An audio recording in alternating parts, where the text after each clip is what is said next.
Very first aircraft here, and we have lived here in England at this lovely airfield for 35 years, and we would not have been here without having that facility, and for that we thank the museum. Ladies and gentlemen, welcome to Flying Legends 2010.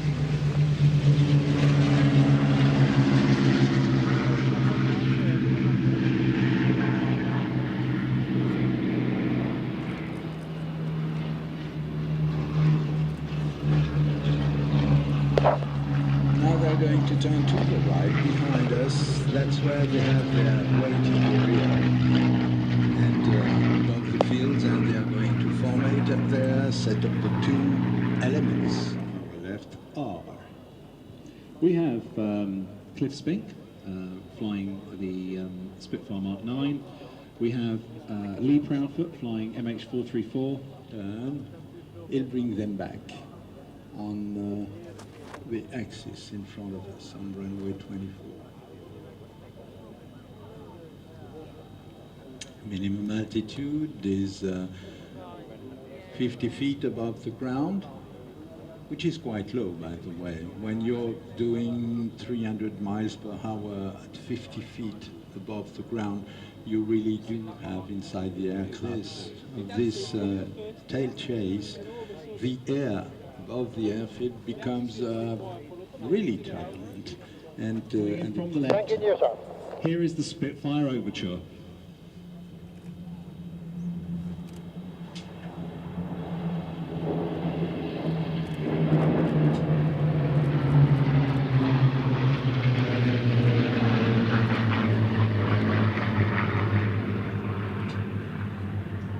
Six Spitfires, something like what, 1/3 of a squadron? Yeah. And at that time, the young people were sitting in these cockpits, were an average age of what, 20 years old, 19 years old, and most of them had never even driven a car. Who was driving a car in 1938, 39 or 40 at that age? Of course, some of them had fathers with money and they had driven cars, but most of them had never driven a vehicle with a motor. And after proper training, and we'll see later during this afternoon how that training was done, they would end up sitting nested into one of these.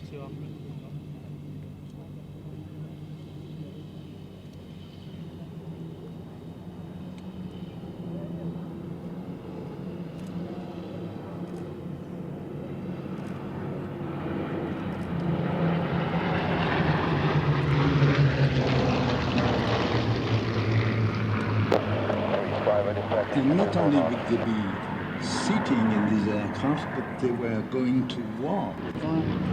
If anyone believes that, You know go and what? see a doctor. You're a liar. I am. It's true. It is absolutely true.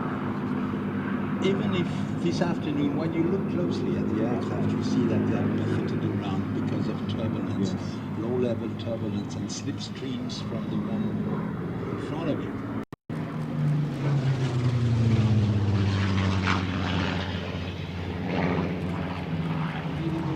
So the 19 here has a wing of this fuel. It also has 2,000 horsepower jammed in under that cowling compared to the 990 or something of the prototype. So massive development throughout the war, leading edge, where the rest of the aircraft all have cannons protruding out of the front of the wing.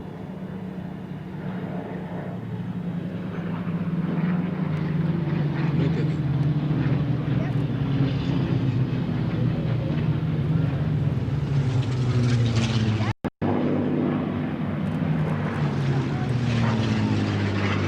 Because in the back of the formation in front of us is Alan Wade flying the Clipwing Mark 5. This was done to improve the roll rate at lows, clipped, cropped and clapped, so they're pretty ancient at that point. Mark 5's The air pressure surfaces. Well, the other ones are slightly less muscular in terms of flying, but at the end of it, you're seasick.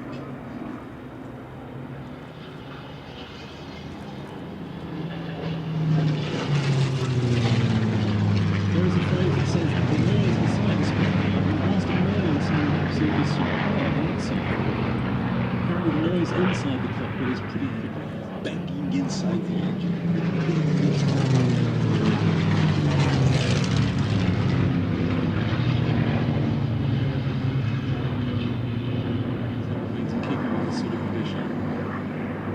We'll tell later about the history of the Spitfire, about the strange history of this aircraft designed by a dying man, Reginald Mitchell, who obviously put into the design of this aircraft everything he could, yes, in terms of knowledge and intuition for designing flying shapes.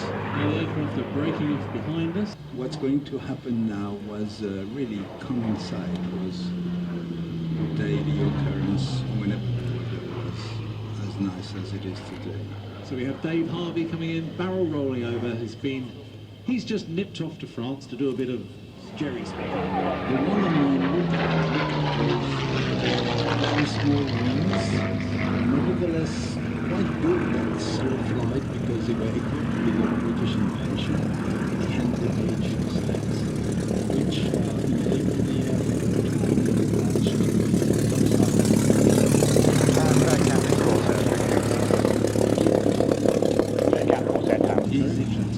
easy. Was it when they had fixed pitch to the battle of plane, but it wasn't there to catch up with the Germans. Of course, was filmed here 40 odd years ago. The only thing they're not doing to that aeroplane to make it authentic for the film, which of course is an important part of its history, is to put the struts on the tailplane because it's too much of a modification. And John was telling me yesterday that he'd spoken to Connie Edwards, who flew these aircraft in the film, and he said, "Oh, I'm not putting the struts on." And Connie Edwards said, "Well, no, they always used to fall off anyway." The 109 was the result of work by a small design team engineered as light as possible, sometimes at the expense of strength. And the 109 was a perfect example of the genius of building such one. It was very good machine.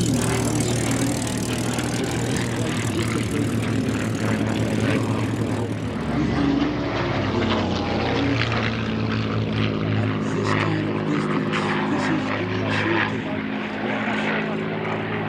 The guns were set in such a way that they used information now.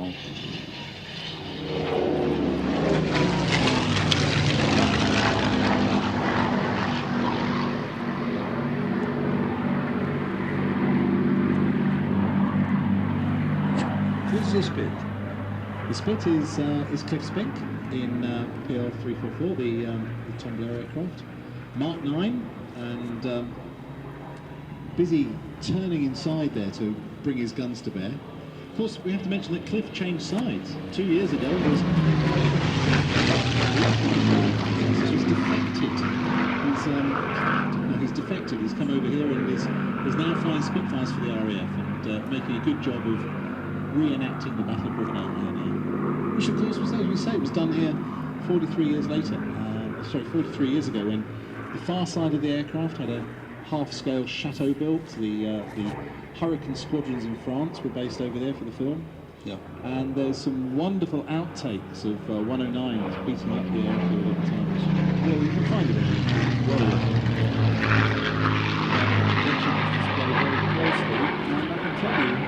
Interestingly, at no time has ever Cliff Spink had a firing solution on the meshes mark. Even though he's been stuck to his tail, he's never quite been in position to shoot.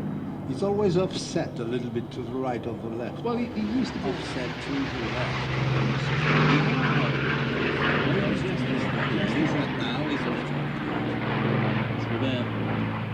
He was going either to get out of ammunition because he would have fired at empty sky, or maybe things so big that in fact for a fighter bomber at that time, the engineers had even designed a hole for placing the fuselage.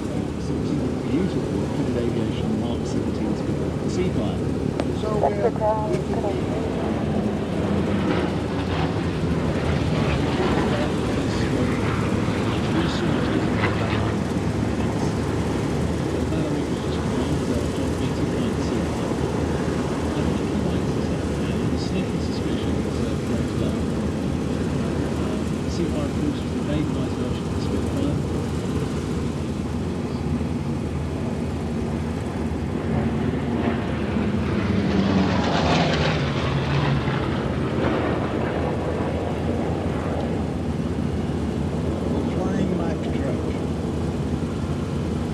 this is a single-seater, single-engine aircraft designed to take off from those very, very small carriers that we said.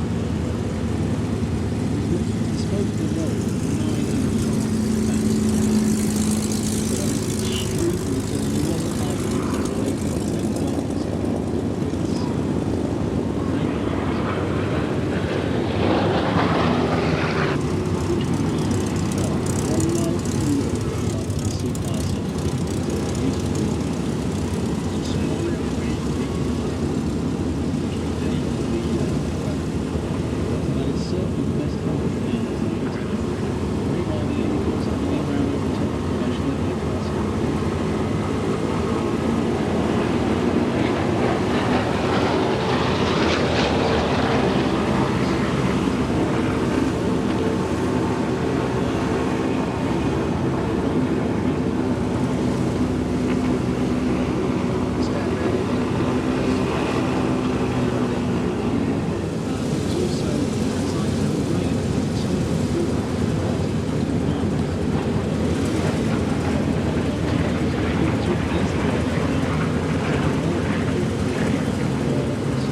Duxford Tower, readability 5. You want to run radio check? It just doesn't sound like it's having to work very hard. It's just producing well over 2,000 horsepower. and look at the weights going up. You want to Messerschmitt runway to radio check? These are the last of the just You want to Junkers 52 radio check? Junkers 52 alarm is clear. That is clear, you are.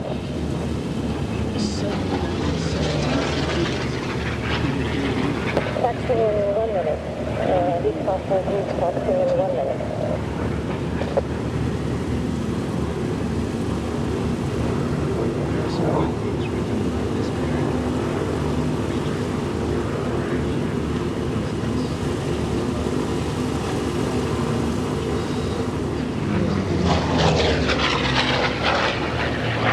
Junkers formation, taxi to Farhan.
synchronization with the Bearcat we have on his right wing. We have the well-known shape of the legendary Corsair, which was probably the first of the heavyweight single-engine.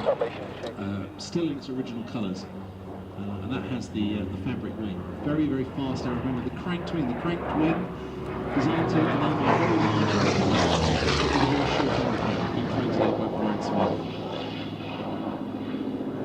And the Corsair had an interesting point too, which tells a Relatively low-powered engine.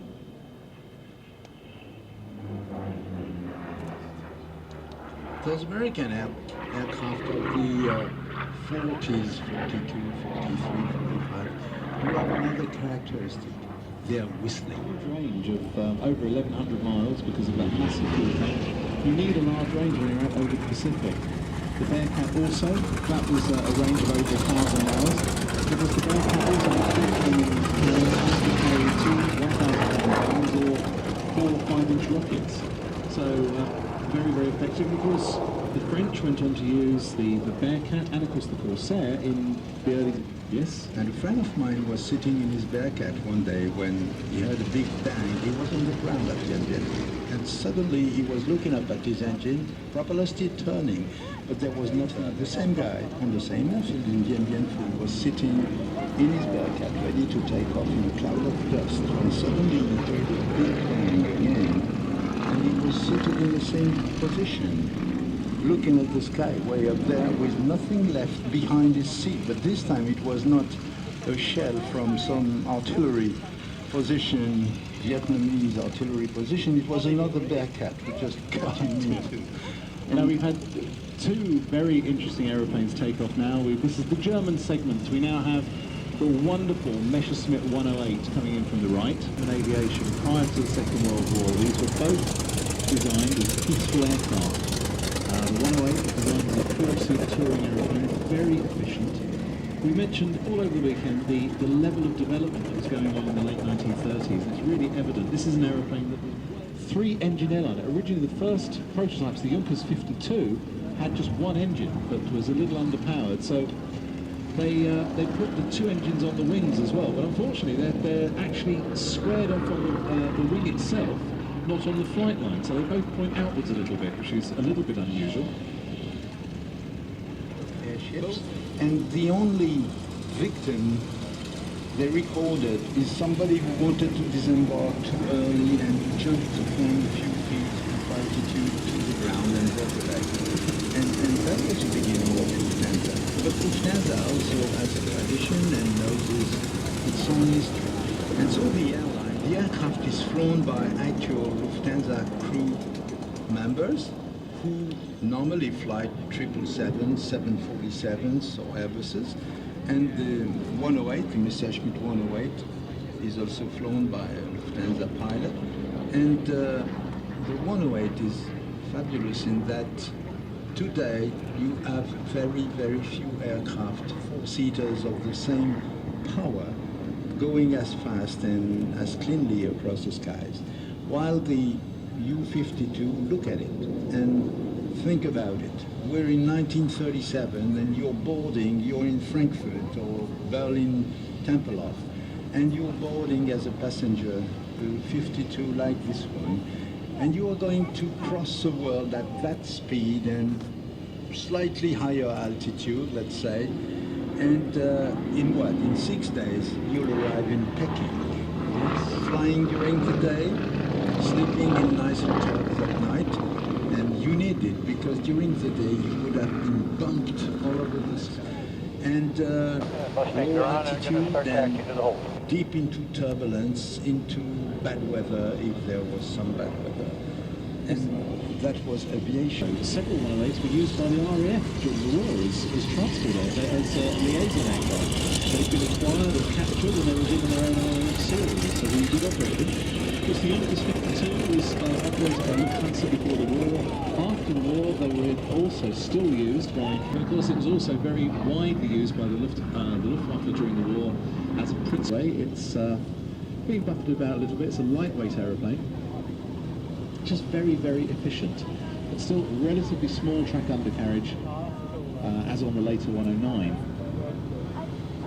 It's a family affair. Willy Messerschmitt liked to, whenever he designed a system, he stick to it, and the 108 or 109 family demonstrates that. 108s today are In the Berlin Olympics, and was very, very capable then, and is still. That you think you're flying, you let your imagination work, and just you could say they're musical instruments. He devised three-dimensional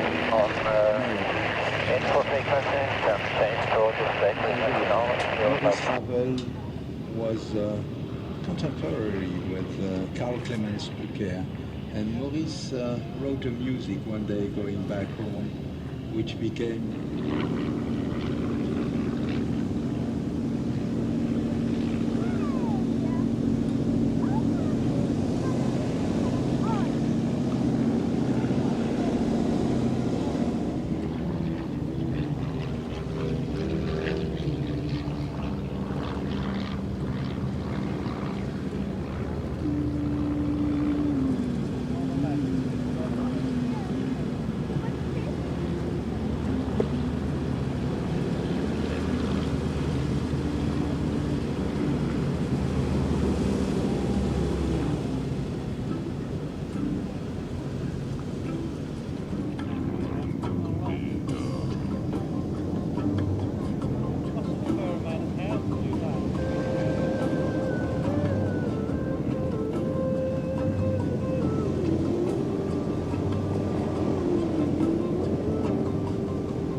Sally B, Duxford information, availability 5.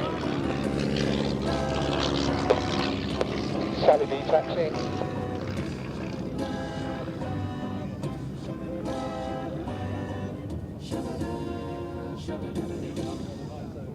Meisters were here during the 1936 Olympic Games, and at the time aerobatics was what they called the demonstration sport as well as gliding.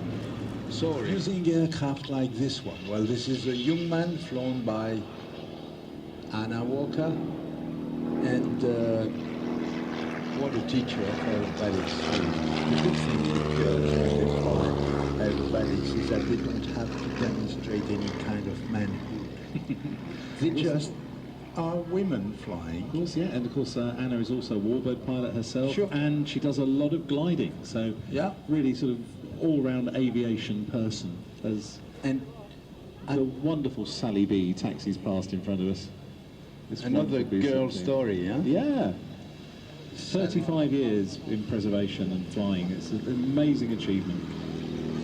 Now, having, as Anna comes past, please wave to her. You know, these people can see you. Wave to them. It's And she's waving. She's waving. she's waving, yes, sort of coming past very nicely. The young Meisters are down.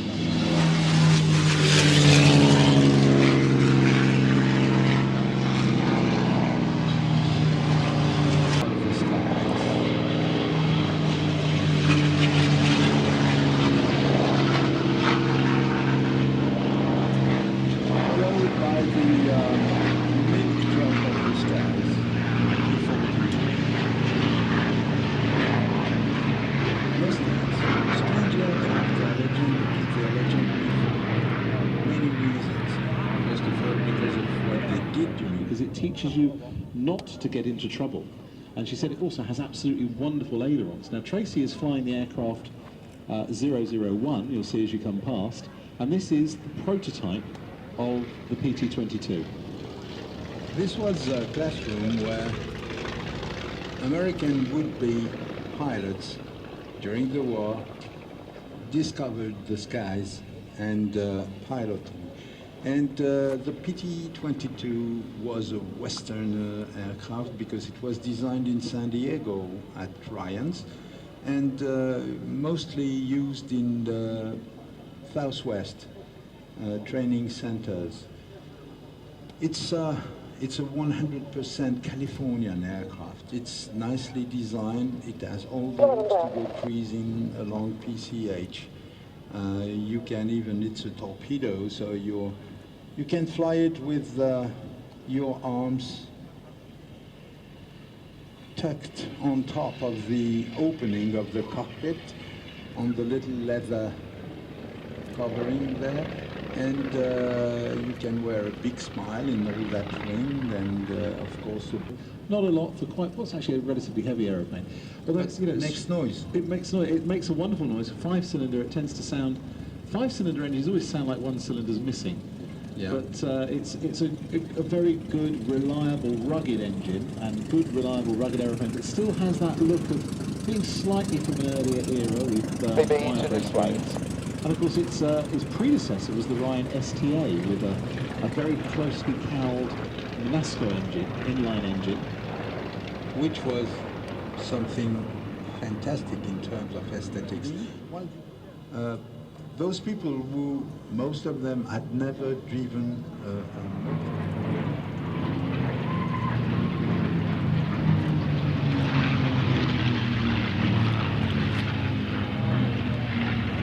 All P-40s. The lucky ones got the Mustang. The unlucky ones got the P-40. So there's a lot of people who love the P-40. It's a great engine, great way to roll, really nicely to handle. It brought you back. But it was, again, it was a fighter of a different era. We were talking yesterday about this argument, was the Spitfire a better aeroplane than the Mustang? It's an irrelevant argument. They're different generations. They were designed to do different things. The Mustang came along a lot later and used the lessons that had been learned in the early years of the war with the Spitfire, and those were applied to the design of the Mustang to make it more efficient. The Curtiss Hawks, the Hawk which led into the Kitty Hawks and the Tomahawks, were slightly of an earlier era too. They're more contemporary with the early Spitfires and developed, whereas the Mustang came along a little bit later. P-51s, Mustangs.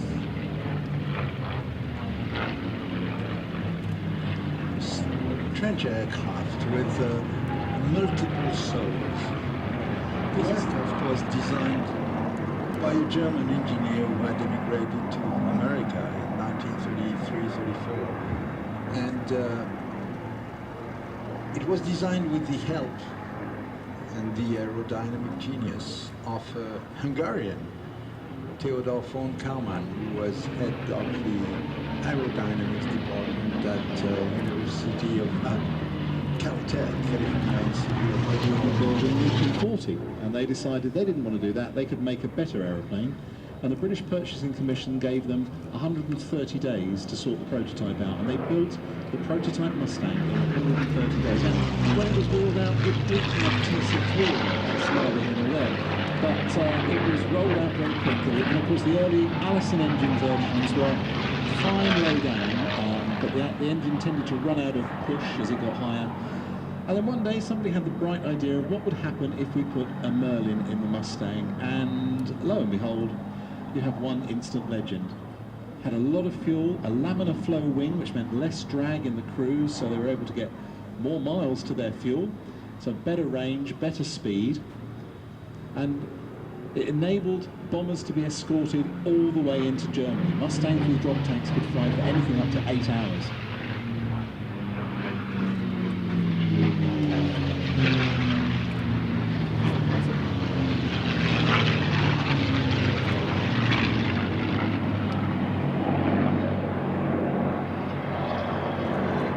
Some later versions of the P-40 were also powered by the Merlin, but most had the Allison C airframe and a Class C salvo.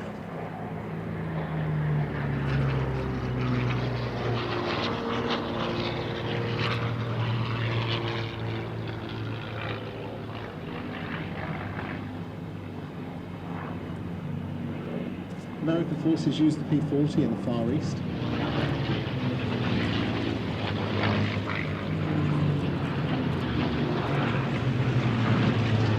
There's one generation between the P-40 and Mustang, P-51.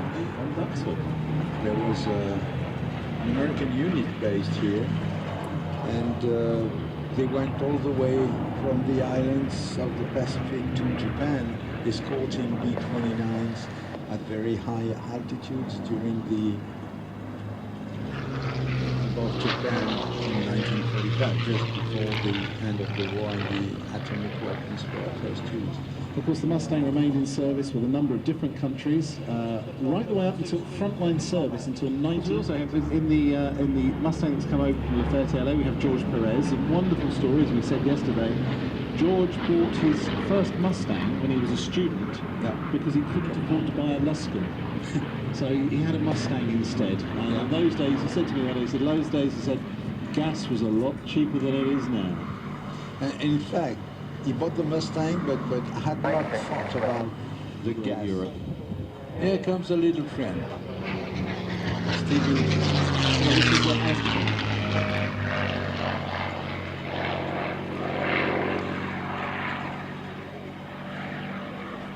As he came past, you can hear that whistle of the air over the gun ports. As Steve Hinton lands in Miss Velma. The one and only B-17 Flying Fortress, still flying in Europe, because sadly the French one is now grounded, not because of technical reasons, but because of many reasons, including a little bit of finance. And so Sally B is a one and only look after.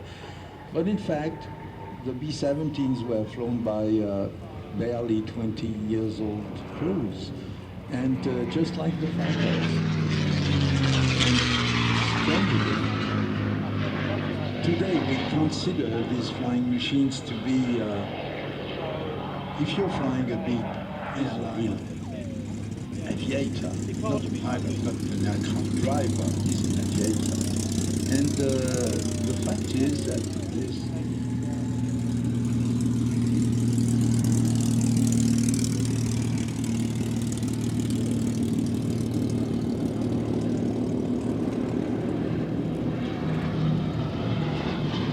Well, 7 years ago, it's but unfortunately, if anything was damaged and fell out of the formation, it immediately lost all that support. So the German fighter systems got stranded. If you watch the film, the original film, Memphis Belle, you can see that happening over Europe. And what they wanted to see was they wanted to see these guys, the guys in the Mustangs, who would come up and support them nice and close up.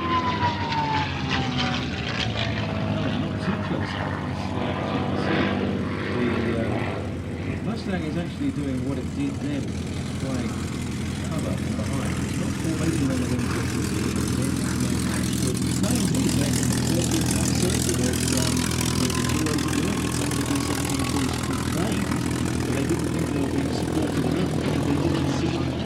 trajectory and ask from the structure lots of things in terms of strength. But what you have to do when you fly is just like when you're playing a musical, you find precious music.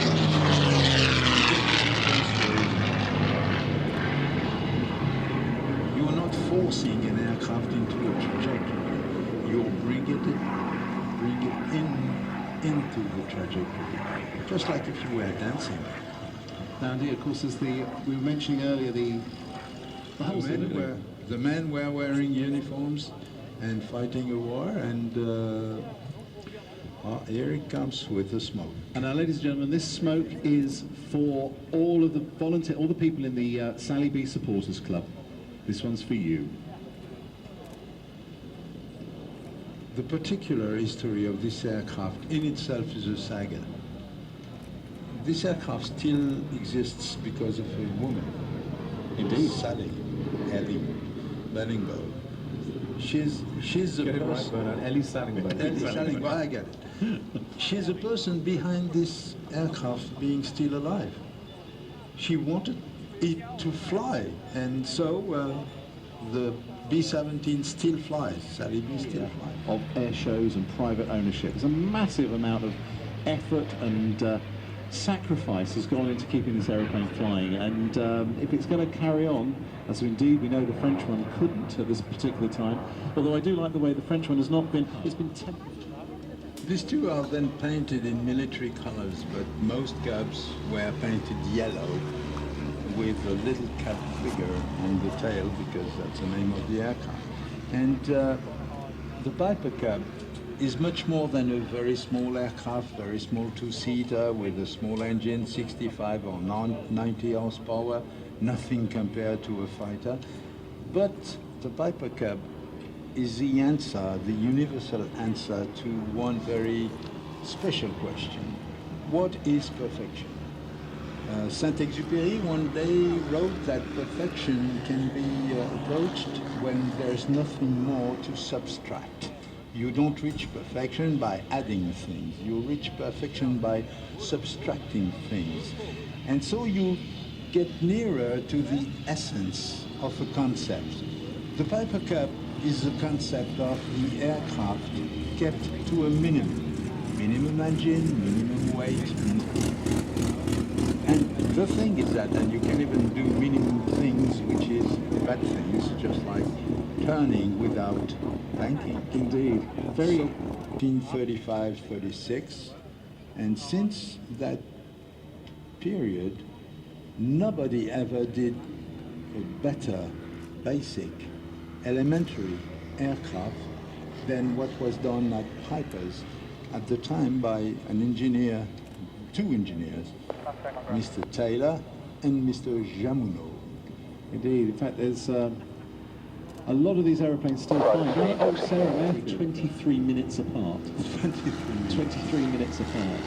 And they're very manoeuvrable aeroplanes, which is what you want. If you're down with, in close contact with forces on the ground and you're there to radio through and get somebody to drop shells on them, they're going to fight back, and you need to be able to be manoeuvrable, get yourself out of trouble, keep down among the trees, use whatever ground cover you have.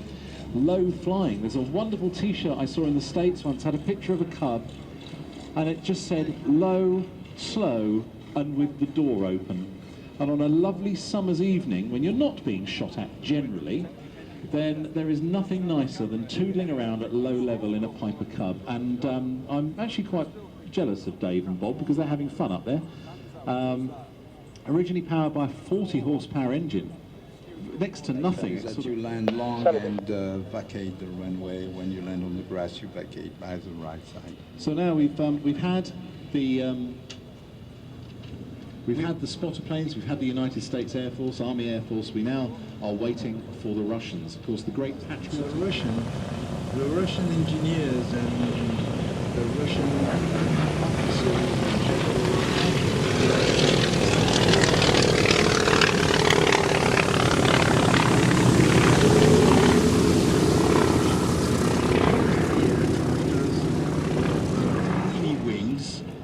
Flippers more than wings, and big engines derived from Hispano-Switzer designs, and propellers derived from Iraqi. They were added pieces of wood in the leading edge, which meant that if anything was broken, you could glue it together nice and easily.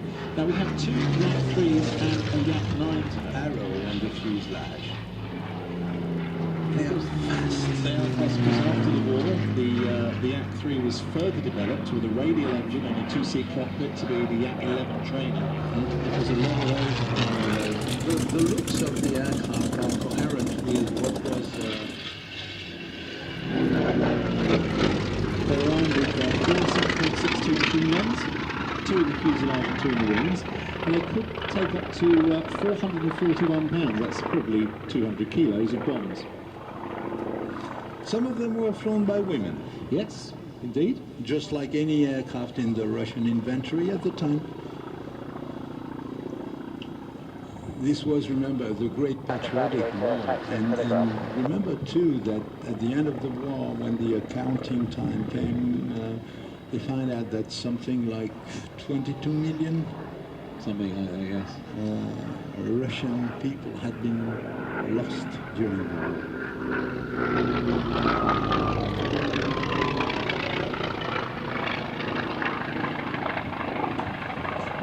For a pilot, one flick, two flicks, little flick, then stop it sideways. For a pilot, this is a very sexy aeroplane, because just looking at it, you say, oh my God, the thing is dangerous. And you want to go, and you know that it's not dangerous. It's strange, okay, but you don't need courage to fly that. You need to be very careful. Yes, I think from what we've heard about the landing characteristics, you don't need to be brave to fly it, you just need to be brave to land it. Okay.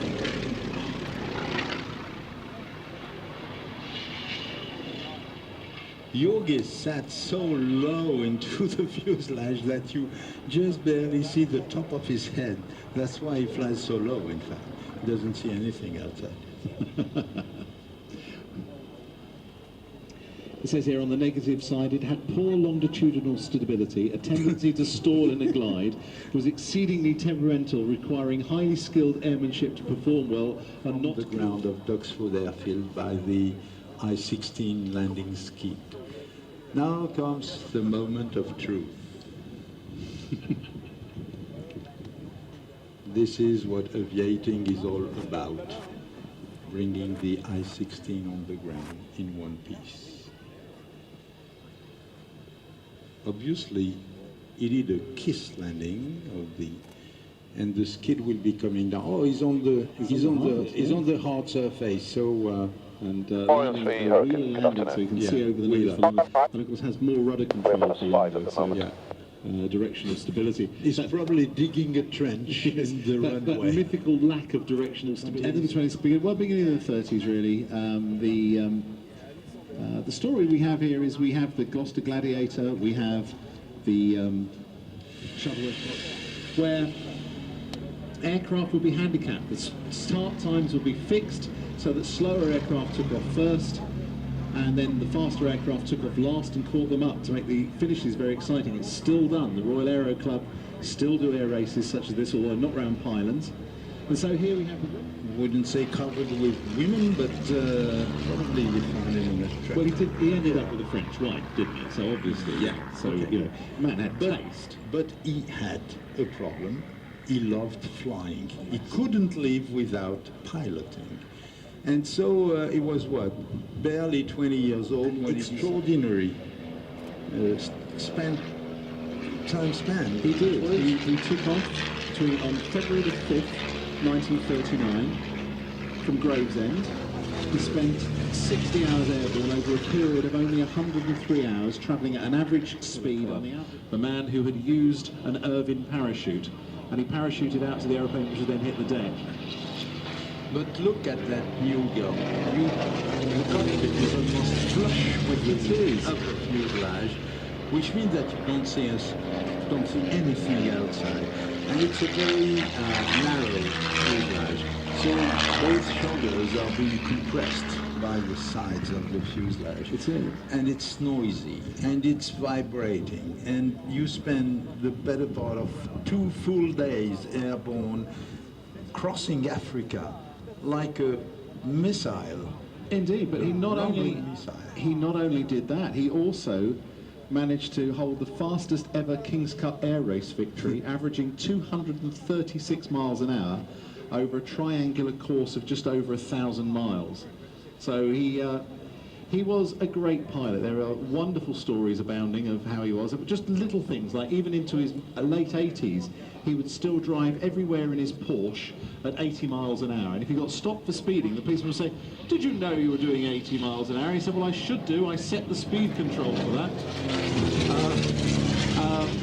Great man, of course. He then went on to become the chief production test pilot, flying Spitfires and Lancasters at the Shadow Factory at Castle Bromwich.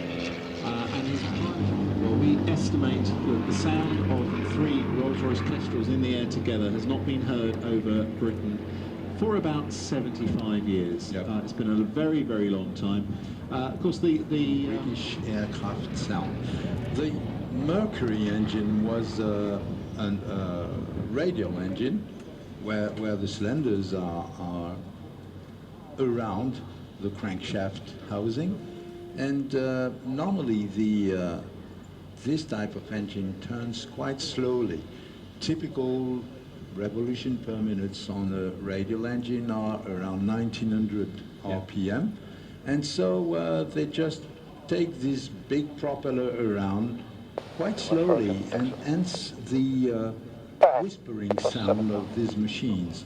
On the Mercury engines, you have, of course, to cool down a little bit the engine, and you use, for the oil, you use another radiator around the engine opening, around a circular radiator, normally made of copper alloy, and the color, which is... This particular aeroplane was rescued in the 1960s by the totally wonderful Viv Bellamy down at the Hampshire Aeroplane Club.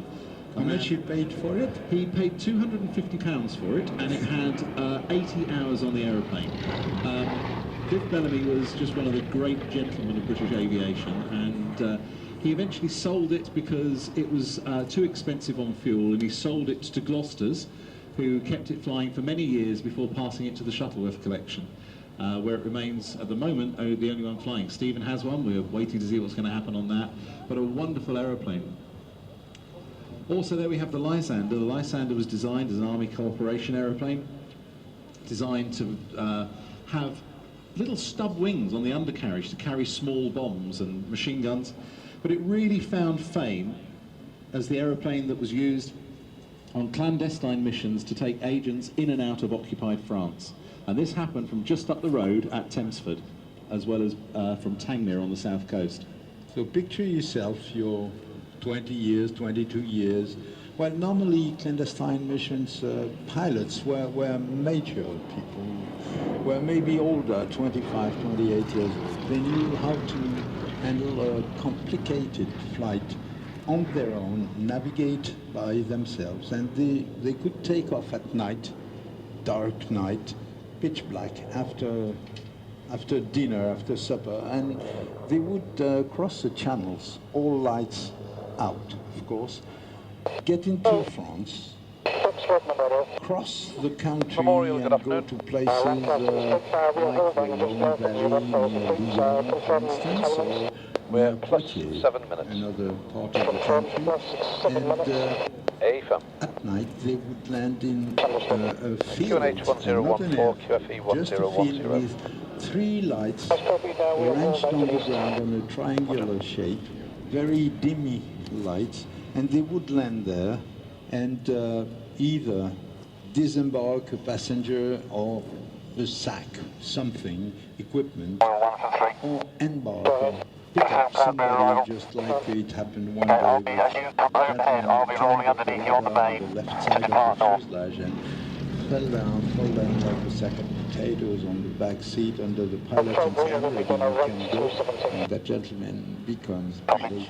It's unconventional in terms of flying characteristics.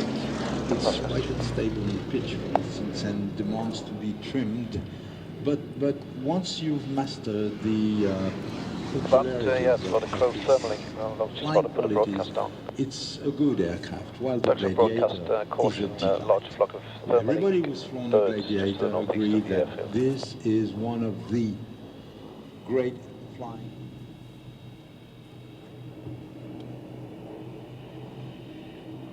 American 2 display now. And Memorial 1 and 3, 2 Duxford display.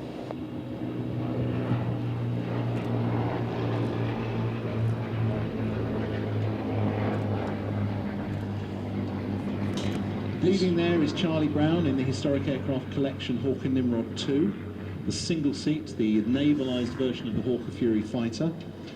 The Demon displays Demon with the diminutive Stuart Goltz. The obvious thing to do was to make a fighter version, and so they made the Demon. But the architecture is the same. They share the same architecture and the same engine. Charlie pulling up in the Nimrod to go and play above while Stu and Dave go around. You can see underneath the wings of the Hind are the bombs. The Hind, you can also see that they clearly had the same designer. In fact, the Hurricane was designed initially as a monoplane Hawker Fury.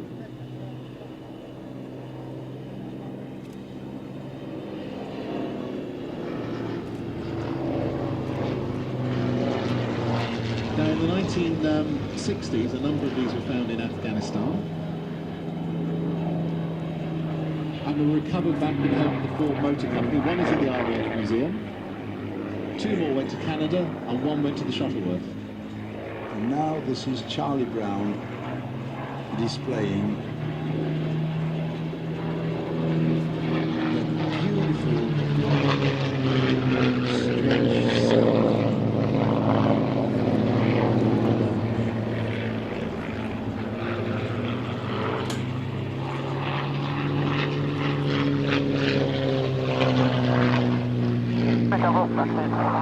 As well as the Heart and the Demon and the Hawker Hinds we have here, there was also such things as the Hawker Allbacks 2 seats. There were Army Cooperation airplanes, different roles, and there was even a Hawker Hart trainer, a dual control trainer that we used well into the middle of World War II, especially down in South Africa. The Nimrod was the navalised version. Now complete.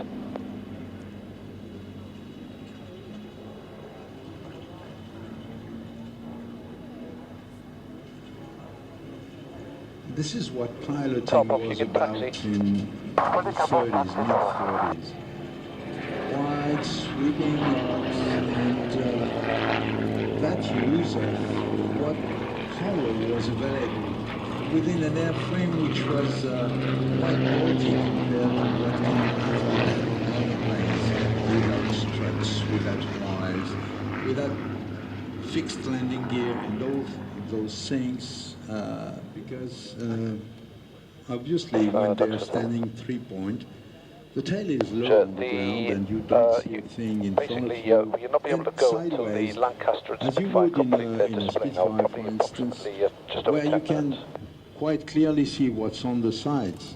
50, that was for Monster you. engines which were prone to stopping, which is a bit of a problem because the aeroplane couldn't maintain height on one engine. So therefore, if the engine failed, the other one could be guaranteed only to get you to the scene of the crash. And unfortunately, quite a lot of Manchesters were lost due to engine failure.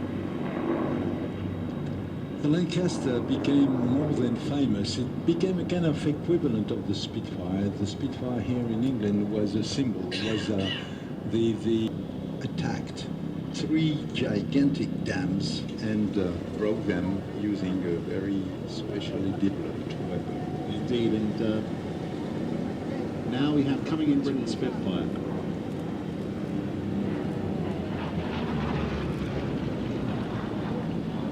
We were talking earlier on about the Battle of Britain Memorial Flight. They really don't cost a huge amount of your taxpayers' money.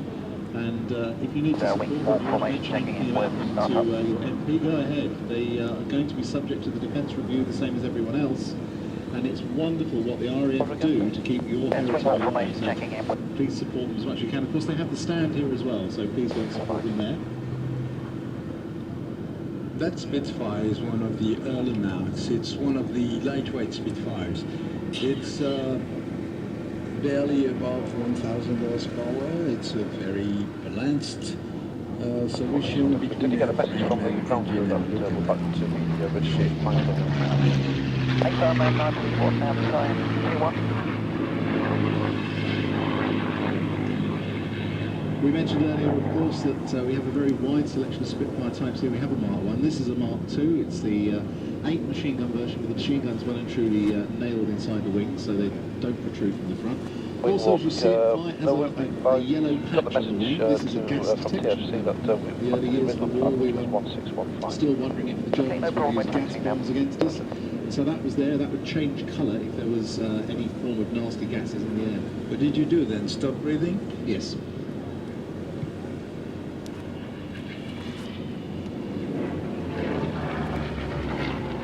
I love the early Spitfires because they do have the exhausts, which changed the note of the whole engine. In fact, it's less nervous sound, but it gets muffled and very soft and remains powerful.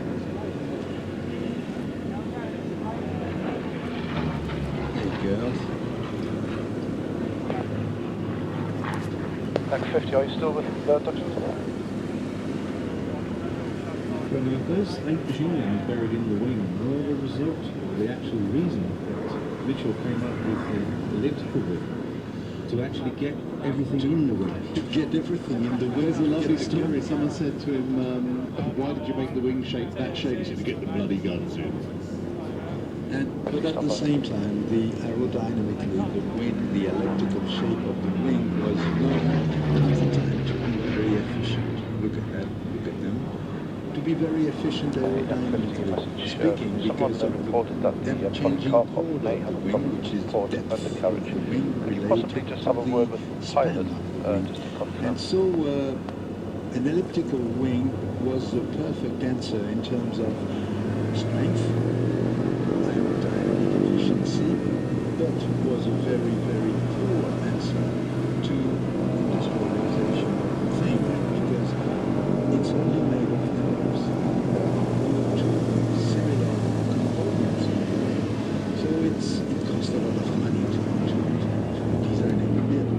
He was mentioning earlier about the fact that it's a very strong aeroplane, and it was a work of genius when somebody decided to take something that was essentially a failure, increase the wingspan, and then, in inverted commas, borrow 4 engines from the Beaufighter production line and clamp them on the front of the wing. And a true legend was born.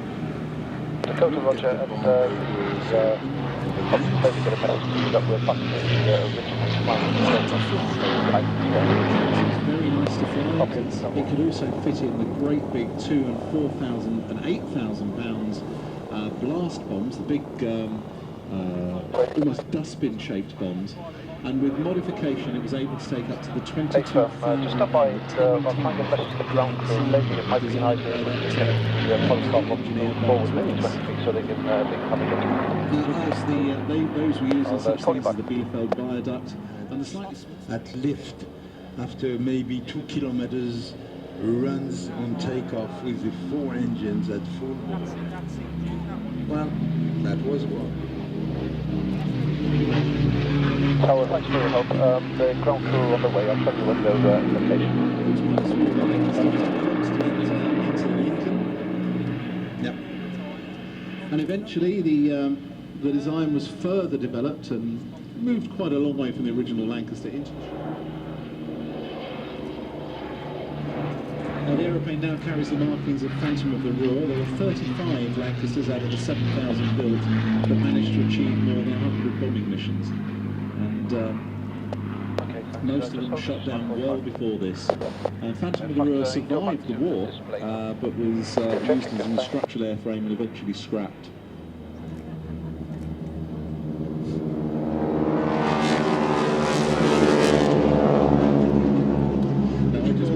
My nieces, interesting nieces. The girls are beautiful, first.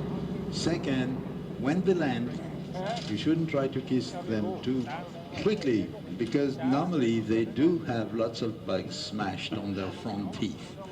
No, they are happy.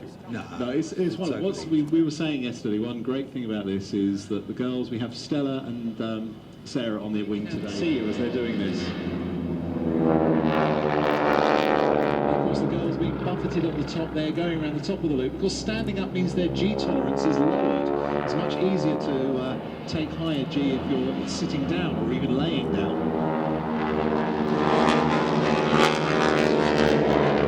Funny thing about the Stearman 450, as someone who operates a Stearman 225, is that the 450 horsepower with almost a double horsepower doesn't go faster. No, it doesn't go faster. It makes more noise, but the thing is that it generates heat when you're in the front cockpit. Yes. You're really cooked in there.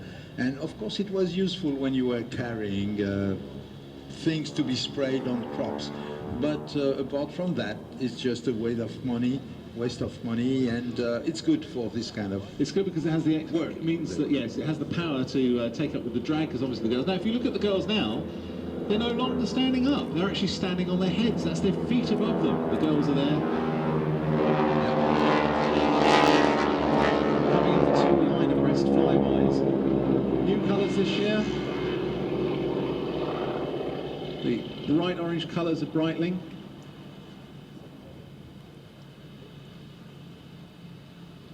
The girls were saying that both pilots managed to get new Breitling watches, but they already had Breitling watches and they were given new straps. They didn't think that was particularly fair, but never mind. I'm sure the deal is going to be very good for them long run. Now coming around, they've again moved into position. Back to standing up, holding that, just to stand in that slipstream at that sort of speed is just hard work. It's physically very, very demanding. And that being a euphemism for extremely fanciful got me into trouble with somebody, but that's not what I meant. I meant they are physically fit. They have to get into training. They very often will arrive at a show, climb out of the cockpit, climb up into that rig, get them into the rig, strap in, do the show, smiling, looking glamorous and waving. Now just, you know what it's like when you put your hand out of a car window at 70 miles an hour. Imagine if you're going half as much again, 110 miles an hour, you've got to wave and look pretty and do all the stuff. It is physically demanding and hard work with these girls. And with them is back the old fantasy, the golden age of aviation, when people were, this was right after the Great Depression or right behind the Great Depression days. William Faulkner, who himself was a pilot, and Faulkner owned a Waco biplane which looked like a little bit like this aircraft. And at that time, wing walking acts were the norm, but the thing is that safety measures were not what they are today, and lots of wing walker, either male or female, just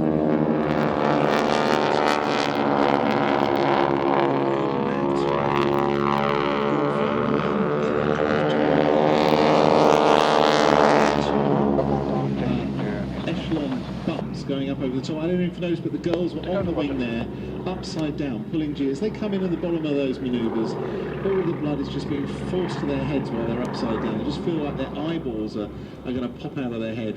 Now they're coming round now. They're getting into line astern formation, being either upright or inverted, and they're now lying sideways across on the rig. But the two pilots, Martin Carrington and one of the safest pilots I've ever known, and a man who is capable of eating more than any other human being I've ever met in my life. Who? Dave Barrell. He can eat more than anyone else. This is a man that doesn't take a plate when he's in a restaurant, he takes a tray. He's not that... no, he doesn't put weight on, that's why I hate him so much. He's got a metabolism problem. Yeah, and of course Martin is a hanger rat. This is Martin who started flying when he was very, very young at Clacton Aero Club, going down polishing hangar floors. Almost got his licence on his 17th birthday, but was done out of it by bad weather, and has now flown some absolutely ridiculous number of hours on these aeroplanes. He was also at one point one of the classic wings pilots, flying the Rapides here on the pleasure flights, which of course you can do after the show. Now, the aeroplanes are going to have mid-air. They have actually done this before. At one point the world record was a 4-foot-long baton passed between the two aircraft. That has now been superseded, and the girls have been known to touch hands. So watch as they're going now. Pulling up. It is testing conditions, it's bumpier, it's windier today, and they're not going to put the girls in any danger, but they're still... the individual hands on each other's hands. That's very, very close. Push and turn out of the inverted position.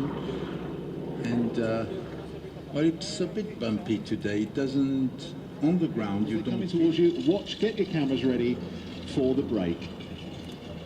I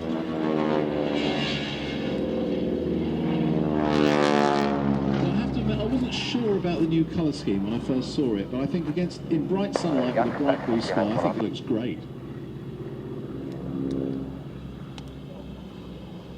Now as they both turn away, they're going to line up for some opposition manoeuvres. The big thing with the stem and with the big engine is noise. It makes noise with the big 450 platform. It does, and these girls, as you say, they work very hard. When they go somewhere, because it burns a lot of fuel, they very often have to refuel on the way somewhere. And while the pilot's doing the paperwork, it'll be the girl that has to go out on the range to get the aeroplane refueled. Sarah Tanner. Who is the one now going from left to right? I have a wonderful photograph of her sitting on the wing. Absolutely buckets of rain coming down. The poor girl was absolutely soaked. And many years ago I said to Helen Tempest, who was wing walking for years, I said, what do you look for when you're employing a new girl? And she said, somebody that can keep smiling when she's wringing the water out of her last pair of socks. Now the girls again sideways on the ring, coming in for an opposition. 45-degree opposition move.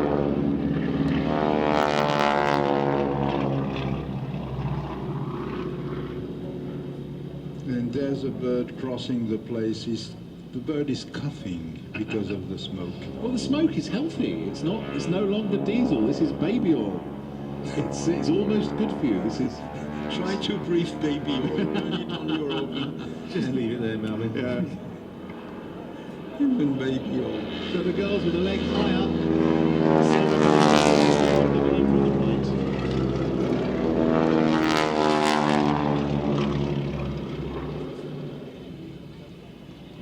Speeds up to get the speed, pulls the nose up. With the girls a bit of head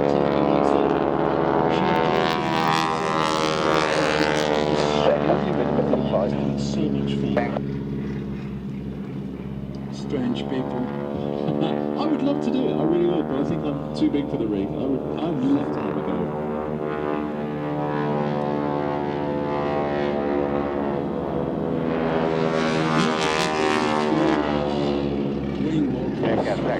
Times. There was somebody called Charles Lindbergh. Yes, he did. He did. It did more to bring aviation to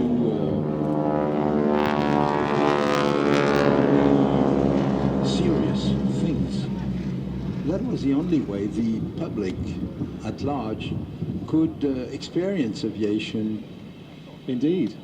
And of course they did this a bit bigger and call it the DC3 or DST for double sleeping transport, and this is it. This is the aircraft. The DC3 was introduced around 1936-37. Suddenly gave the possibility to fly not non-stop but continuously between west and east coast, including night stops, of course, but you could fly at night, and this was new. By the way, this display of this DC-3 coming from Norway is absolutely stunning and is one of the most beautiful, if not the most beautiful DC-3 demo ever flown. The crew is absolutely perfect in its use of the aircraft, and having flown the DC-3 quite a while myself, I can tell you that they really use it to the full of the flight envelope. Look at that. They use it, they use probably climb power and not cruise power, which means the engines are pulling quite a lot, but this gives them a speed range which is a bit larger, and as the aircraft is very light, it can be thrown around the sky and banked very, very, very spectacularly. Now, the DC-3 was such a success. It was an instant success, ordered in reasonably large numbers. But of course, not long after it first flew on December the 17th, 1935, on the 32nd anniversary of the Wright brothers' first flight, and was ordered in production. But then, of course, the war came along, and it was one of the aeroplanes that was absolutely perfect. You can tell pre-war Dakotas, DC-3s, by the very small passenger door, an ordinary airliner door. But it was found that a great big cargo loading door on the side made it ideal for carrying all sorts of cargo, and it really was one of the workhorses of the Second World War, used in all theatres to get all sorts of things. You could even put complete jeeps in the back up on a ramp. A DC-3 can be flown two ways. One is you're just caressing it. You don't use authority, just like any aircraft, you would say, but this is a big aircraft, and you have a feeling that if you are a bit strong on the controls, what you're doing is just stretching cables, bending aluminium parts, but the end result is nothing. It's an aircraft which won't bank easily, which won't remaining in the world, the Moran 406. At the war, at World War II, started in 1937, this would have been the fighter. Problem is that when it started for good in 1939, the Moran 406 was outmoded, outdated, and desperately lacking in speed and climbing capabilities. Nevertheless, the French Air Force used them by the hundreds in 1939 and 40, and they had lots of problems. They had freezing guns, they had defects in the oxygen system, the radios won't work, but otherwise, other than that, the 406 is a delightful aircraft to fly. As we saw earlier on, the Yak 3s and the Yak 9s, which are originally powered by the Klimov, the license-built Hispano-Suiza engine. Of course, this aeroplane is powered by the same version, the Hispano-Suiza. Not up to date. Too bad, because it has class. Moran-Saulnier was, and still is, Moran-Saulnier still exists under a different name today. It's part of the EADS consortium. It's based, one has been in fact built under license in Switzerland, and is based in Bay, in Grasse Airfield, where this aircraft is based and flying. It's because the man who flies it, Daniel Toblet, has spent, what, years, like everybody in this business, years rebuilding it, taking care of it, modifying things, trying to restore originality as well as safety into this beautiful little fighter. Of course, the Moran 406 was of little use, some say, because the Battle of France was lost by France against Germany. But as during the Battle of France, which lasted 6 weeks only, the German Air Force, the Luftwaffe, lost something like 900 aircraft to the French Air Force, mostly to Moran 406 like this one, and Curtiss 75, Curtiss Hawks, like the one which is standing in a hangar behind us at the fighter collection. Some people seriously think that being short of 900 combat aircraft, the Luftwaffe, which engaged the Royal Air Force in the Battle of Britain, was a bit weaker than it could have been, and that probably this contributed to We'll pass that on, thanks. aviation in numbers, aircraft, parades this show. Followed by Fred Acari, the French airline pilot in his Sea Fury, followed by, which one is this? That's a TF. Steventon, the American one, in the fighter collections. Brian Smith in the French Mark. The first French Skyliner has been flown by Brian Smith. Sorry, no, Carl Schofield, the Duke This one is the one from La Ferté-Alais, the Skyraider.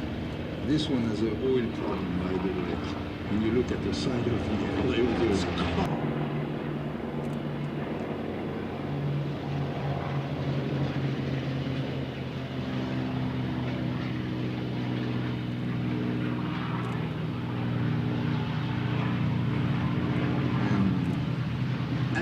lots of Spitfires taking off. That is cheap. We've got Hannes Kromme, Oberleutnant, I think now, we're demoted.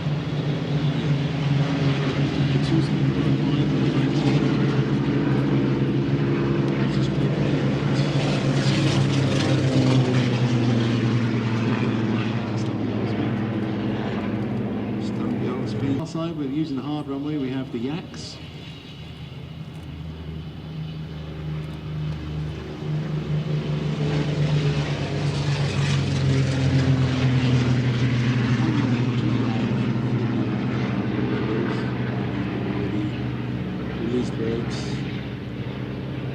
They're off Europe and they're all heading west for a rendezvous with the leader.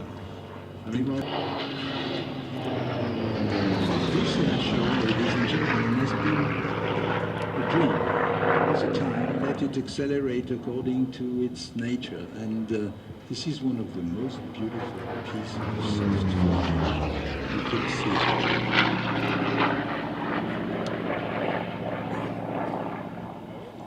Now it's just one man, 2,000 horses, and a small aeroplane.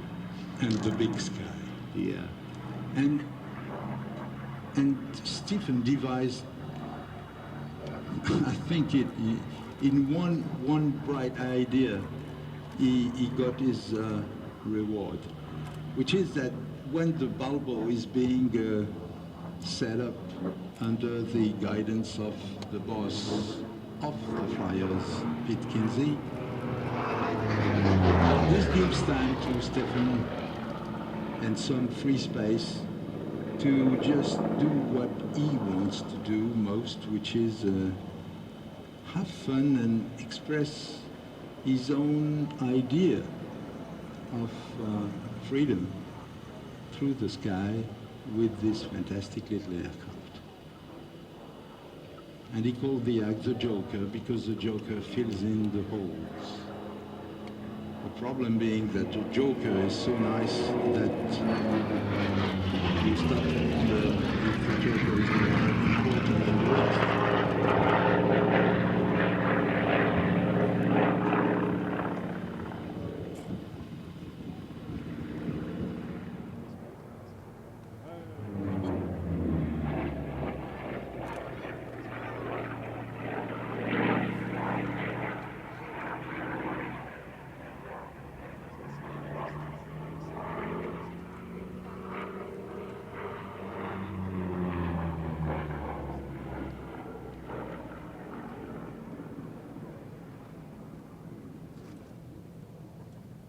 Multi texting just now.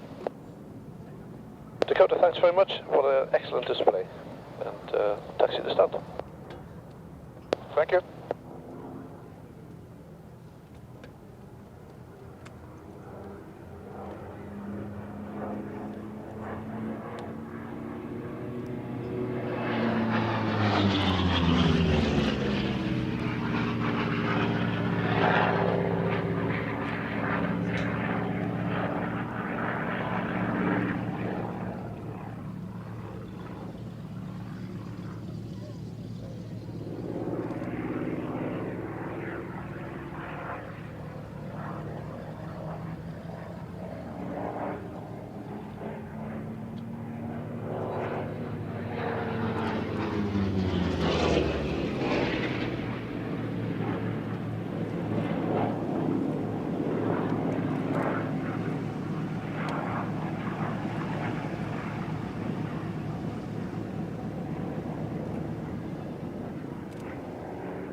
work before to organize everything and to make it not only look good, but be safe.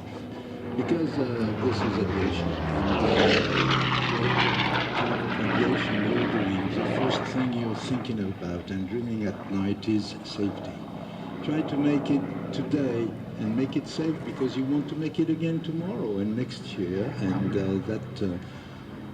a real pilot's ambition is to do these kind of things as late as possible in a pilot's life. And so what you want to have is safety first. And so the Balbo is a kind of a masterpiece devised by a man, Pete Kinsey. Pete Kinsey is in charge of the flying here, and Pete is a very subdued gentleman. He's a total aviator. He's somebody who started flying gliders and who's a very good glider pilot. And a glider pilot is somebody who loves to soar above high mountains, snow-capped mountains like the Alps, on his own and do beautiful things. But Pete Kinsey happens also to be an aerobatic pilot who once was a member of the British National Aerobatic Team, and he became an airline pilot and is flying.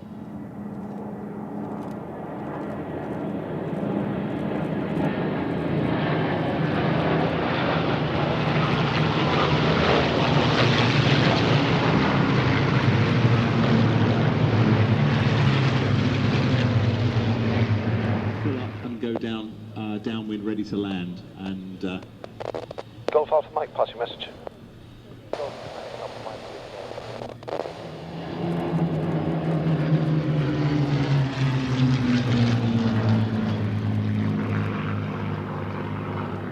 so as the Spitfires break,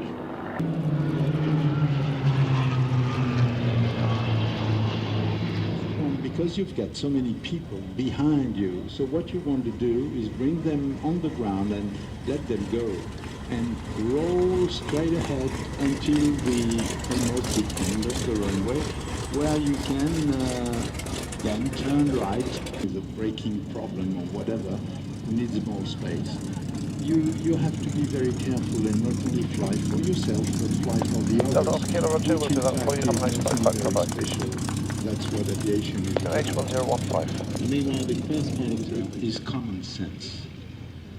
It's not bravery or skill or whatever. It's common sense, because when you add common sense to everything else, you end up with a good aviator. And those people who fly the aircraft today are good aviators, but they won't fly. They won't be able to fly the aircraft without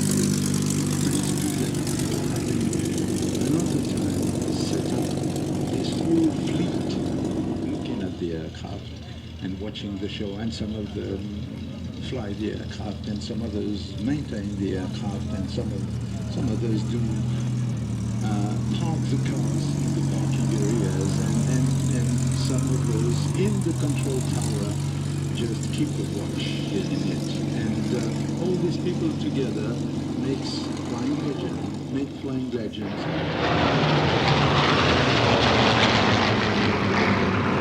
Sky Raiders, and then the Mustangs at the rear.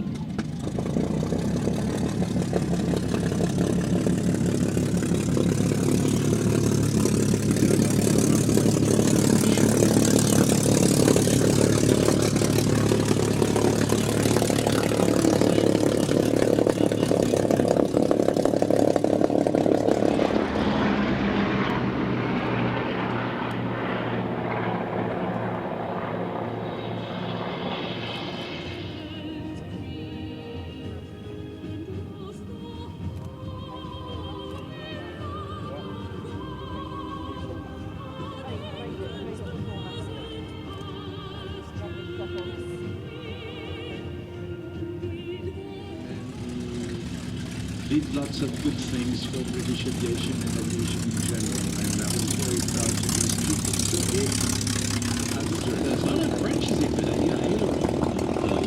Fuselage. French words. Aviation. And some others. Radio. Avion was a word coined by somebody very close to you who lived in Madeira invented the word avion. But somebody would tell you, explain to you that it comes from Latin, avia.